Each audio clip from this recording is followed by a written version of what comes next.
Hello বন্ধুরা, মৌসুমীদি রান্নাঘর daily ব্লগে আপনাদের সবাইকে স্বাগত জানাই। আমি আজকে শাপলা বটি রান্না করব। শাপলাগুলো কুটে নুন আর হলুদ মাখিয়ে রেখেছি। আর এগুলো হচ্ছে শাপলার ফুল, এগুলোর বড়া করব। ব্লগটা দেখতে থাকুন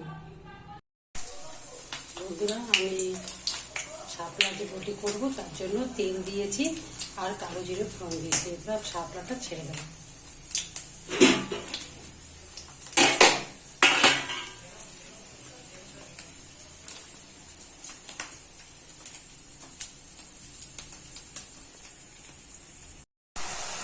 এর মধ্যে নুন, হলুদ আর মিষ্টি দিয়েছি।